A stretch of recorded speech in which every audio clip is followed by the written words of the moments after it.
Salut les mecs, en direct de Kyosho à Race RC, à RC Garage 68, le Outlaw Rampage Pro. Encore? Ouais, encore. Je vous ai dit, chez Kyosho, j'aime pas beaucoup de choses. C'est une marque vraiment j'ai du mal avec, mais il y a des engins absolument à voir. Euh, Kyosho Fox, pas super solide, hein, c'est comme le. Enfin, là en version Fox, après il existe en version Monster Truck, évitez la version Monster Truck, ne faites surtout pas du Monster Truck avec, il va casser. Celui-là, on va travailler dessus, on fera la vidéo, on va intuber le train avant avec de la ferraille et visser à travers, on va faire les filetages dans la ferraille. Je vous montrerai ça, comment faire biser ce train avant. Il existe des ponts en alu à 180 balles pièce. Aïe, ça fait cher à la voiture à la fin, donc j'ai pas envie, donc moi je vais intuber ce truc-là. On a le Scorpion XXL en kit, de préférence. Le BXXL, évidemment, qu'on ne trouve pas en kit. Tu es obligé de l'acheter RTR, c'est dommage. Tu te retrouverais avec le combo. Qu'est-ce qu'on peut faire avec ce combo On ne sait pas ce qu'on peut faire avec ce combo. Le Vario, on peut le récupérer. Si, le moteur va très bien dans un buggy pour débutants. Mais ça, dans un petit buggy 1/8 léger, tout va bien. Le Rampage Pro, ça c'est certain. Et puis voilà, ça c'est ce que j'aime chez Kyosho. Tout le reste, j'ai du mal. Les RTR, souvent, hors de prix pour une qualité qu'on n'attend pas du tout d'un constructeur aussi renommé. Euh, Si tu prends le Rampage normal, honteux, honteux. Direction catastrophique, suspension catastrophique, inroulable et en charbon. Il y a l'espèce de minivan Kyosho là. Mais qu'est-ce que c'est que ce truc? Il n'y a rien à faire. C'est un truc que tu peux poser sur l'étagère ou rouler sur la moquette vite fait 10 minutes. Après, tu t'ennuies, tu le jettes. Ou alors tu roules dessus parce que c'est plus marrant que de le rouler. Il n'y a rien à faire avec. Franchement, j'adhère pas du tout. Kyosho doit se bouger, ça c'est certain. Et après, tu as la partie compétition. Évidemment, ils assurent en compète. Mais le dernier buggy, il y a plus de 800 € le châssis à poil. Et quand tu vois l'architecture farfelue, il y a le Vario, il est là, le moteur est là, la lipo est là, il y a une lipo à gauche, à droite sur la deuxième version, avec le moteur devant, le variateur de l'autre côté. Ça va plus chez Kyosho. Peut-être trop près d'Hiroshima, je ne sais pas ce qui se passe. Mais allô la lune, resserrez-vous, allô la lune. Ouais, il n'y a pas de traducteur donc j'ai rien compris. J'ai fait un Outlaw Rampage Pro. Alexis a sauté dessus, j'ai peine eu le temps de le tester. On l'avait testé ou pas? Je ne sais plus. Alexis, à toi de me dire. J'en ai préparé un deuxième. Je me suis dit, bon, je refais la même carrosserie, la même teinte, parce que je trouve ça super chouette.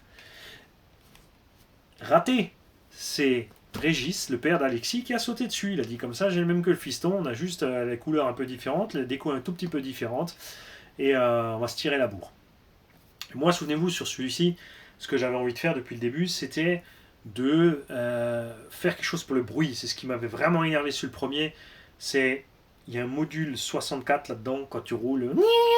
Le module 48, c'est catastrophique. Je supporte pas. C'est nul. Un engin tellement magnifique avec des suspensions que tu peux. J'ai monté mes suspensions en dépression, c'est-à-dire que le véhicule est tiré vers le sol en permanence, donc à la moindre aspérité, les roues tombent vraiment dans les trous. Vous avez vu rouler dans l'herbe. Une image super méga réaliste. Donc vraiment un UDR en plus petit. En plus en deux roues motrices avec un pont derrière, vraiment le poids est en bas avec le moteur, j'adore ça, c'est vraiment super. À conduire, moi je m'éclate, j'adore cette caisse, mais ce bruit est vraiment catastrophique. Alors bon, Alexis et Régis se sont habitués, je pense que si je roule plusieurs fois avec, je m'habituerai aussi, mais j'ai vraiment envie de passer à un module plus grand là-dedans, 0,8 idéalement, module 1, ça va être chaud avec les rapports de transmission, ou alors il faudra vraiment changer les moteurs. Là, pour l'instant, on a monté des moteurs 3000, 3500 kV, non 3500 ou 4000 kV avec les rapports de transmission d'origine. C'est vrai que si on passe sur du. Si je pouvais rentrer une couronne de Traxxas, de crawler Traxxas par exemple, ils le font en 38 ou je crois 34 ou 36, 38, il faudrait que je mesure ce que j'arrive à rentrer dedans. Évidemment, du coup, tu es lié à un petit pignon. Bon, ça va, en module 0,8, on peut trouver, je pense, du pignon de 8, 9, 10 par là. Ça doit se trouver. Et on mettra tout simplement un 1900 kV de l'autre côté, en 3S, mais un moteur plus long, qui aura plus de couple, qui pourra compenser la différence. Ce qu'on veut, c'est pas des performances extraordinaires. Hein. Un petit 60. Franchement, cet engin est super avec un petit 60. Vous avez vu sur Alexis, je l'ai essayé de Régis, je l'ai essayé en 3S avec le 4000 kV et c'était déjà trop. On n'en profitait plus, on se marrait beaucoup plus avec le 2S et là je me fous la gueule parce que dans le premier unboxing, il y avait un mot de Hervé qui me disait surprise dans une des deux boîtes, mais laquelle? Et la surprise est là. J'ai reçu de la part de Hervé un pâté de canard au cèpe de chez Jean Brunet. Alors, ça tombe bien, je dis pas Morissetto. Ça sera peut-être un peu chargé en sel, mais ça va être bon. Merci Hervé, c'est génial. Ouais, il rigole parce que c'est vrai que j'ai la sale habitude quand je paye toujours d'arrondir un peu. Sur les sites marchands, principalement, tu peux pas, puisqu'on te donne une facture, tu payes la facture. Si tu as rendu, ils s'en sortent plus sur les comptes. Mais les boutiques standards, tu peux le faire, c'est pas un problème. Et quand le service est rendu, ben moi ça me fait plaisir toujours de laisser un pourboire. J'ai cette habitude-là avec tout le monde. Et parce que je suis moi-même un professionnel automobile et c'est toujours super sympa quand tu as les clients qui te donnent un pourboire. C'est pour ça que je fonctionne avec ce système aussi. Moi je trouve ça génial. C'est un système sympa et on sait, on a un minimum de reconnaissance quand le client te donne un pourboire et tu sais que tu es content, qu'il est content. Donc les roues prémontées, bedlockées, Régis a réussi à les déploper de là. Je ne sais pas comment puisque moi j'y pas réussi. Donc c'est pas un problème, évidemment il a enlevé le bedlock, et mis de la colle, il a remonté. Et cet engin qui est malheureusement toujours pas fourni en kit total. On a les pièces de la transmission. La plus grosse partie à faire est la carrosserie. Grande mode chez Kyosho de mettre les parties chromées à nouveau comme c'était dans les années 90 avec les kits. On a aussi ça sur le... pas sur le Fox mais sa version Monster Truck, le Crusher, Mad Crusher, voilà. Où c'est un problème puisqu'au moindre impact, ben, adios le chrome. Ça casse, c'est dommage, ça sert à rien. Et l'engin donc prémonté. Moi je trouve ça un peu dommage. En tout cas, moi je peux que vous conseiller de prendre le kit Pro. Il est dans les 230-250 € en général en boutique. Et il a des suspensions géniales, il a une direction digne de ce nom. Avec les bons réglages, un comportement phénoménal. Si tu sais pas rouler en deux roues, si tu n'as pas l'habitude, tu touches pas. Si tu sais pas rouler avec un véhicule à pompe, tu touches pas. C'est quelque chose de particulier. Alors chez Kyosho avec le kit Pro, on te livre tout un kit de barres stables. J'ai essayé les plus durs, c'est trop dur, on perd du réalisme. Comme sur l'UDR en fait, c'est vrai que j'adorais rouler l'UDR, mais il a fallu passer sur les barres stables plus épaisses et on perd un peu de la sensation réaliste. Pour qu'il soit agréable à conduire. Là, on est en 2VD, le moteur est dans le pont, et c'est génial parce qu'on a le poids qui reste en bas. Tu n'as pas de poids en haut, ne serait-ce que les deux roues, là, que tu peux virer si tu as envie. T'en mets qu'une, t'en mets deux, tu mets comme tu veux. Mais le fait que le poids soit en bas, en se promenant là en bas, en pendouillant là en bas, ben, ça fait merveille sur le terrain, tout simplement. Donc celui-là, il presse pas. Alors j'ai nouveau envie, hein, j'ai encore mon petit mélange de gris perso là. J'ai nouveau envie de me faire ce petit gris. Parce que moi ça me plaît. Et mais il faut que je me méfie parce que Alexis il a encore des frangins.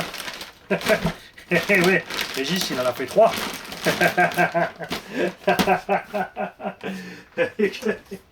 J'aurais peut-être dû en commander tout de suite 2. Enfin 3, un pour moi et un pour chacun des deux autres frangins. C'est vrai qu'après tu changes un peu la déco sur chacun, tu mets, parce qu'il y a les bandes noires, l'autre tu mets les bandes blanches, l'autre tu mets les bandes rouges, l'autre orange, l'autre bleu, et ça fait toute une bande de rampage.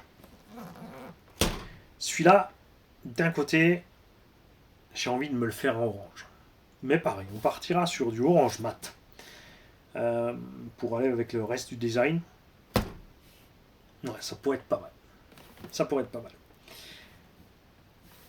Niveau autorisation, comme dit, ça dépendra de ce que je peux mettre dedans en étagement de transmission. Si j'arrive à mettre une autre couronne pour qu'il ne fasse pas de bruit, parce que ça, c'est le type d'engin vraiment.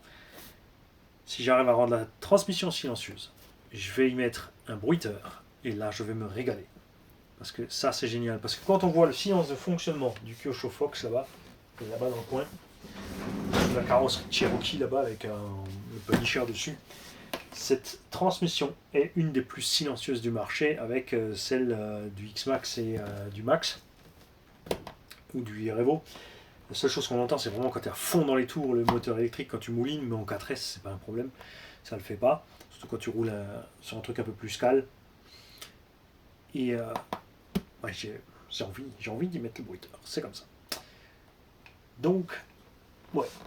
Je vous ai dit, j'ai plus le temps parce que je vais m'occuper de mes véhicules perso. Regarde. Oba Hyper MT, MT+, enfin MT2, UT4, Rampage Pro. J'ai un slash à faire. Ça, c'est pour ma pomme. On va faire bien sûr les 4 scorpions.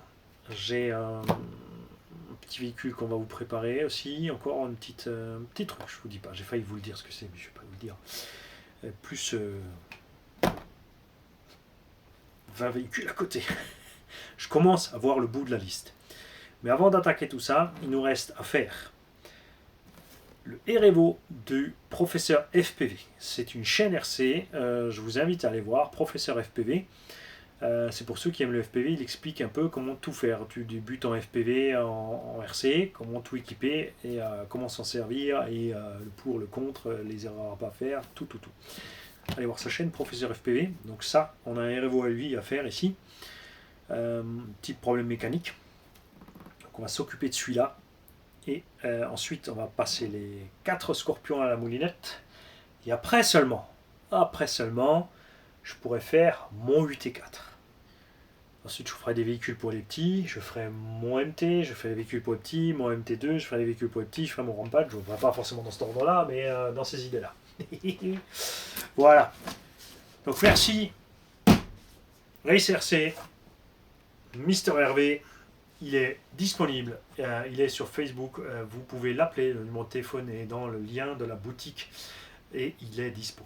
Il n'y a pas de souci, contactez-le, c'est un gars super sympa, vous vous sentirez tout de suite à l'aise avec lui. Moi, comme dit Team Magic et Kyosho, je passe par lui, c'est clair. Il fait aussi du Arma, pour les fans de Arma, évidemment. Et Sen aussi. Si j'ai tout bien compris, Hervé, je t'invite à me corriger en dessous évidemment, puisque vous savez, Sen a sorti sort aussi un peu d'escale en ce moment. Donc ils ont fait un espèce de Ford à double essieu à l'arrière. Je vois vraiment pas l'utilité de cet engin, c'est sur une base de crawler, donc c'est pas un engin avec lequel on pourra faire des choses performantes. Il a la taille d'un Arma Infraction quand même en longueur, mais avec une transmission de 1.10. C'est dommage. Ouais. On aurait pu faire tellement de choses avec ce machin. Salut les gars. Et pareil. Donc, sous la vidéo, vous me dites, image mieux, pas mieux, œil de sorcière trop présent. J'ai remarqué quand j'utilisais caméra sport, souvent au début, les gens me disaient, ouais, je me sens mal quand je regarde tes vidéos. Regarde au milieu. Le focus est sur le milieu. C'est sûr, si tu te concentres sur la ligne du plafond en bout, oh, c'est pas droit, oh, c'est pas droit. Je vais vomir. Si tu veux vomir, tu sors. Tu connais la règle. Salut.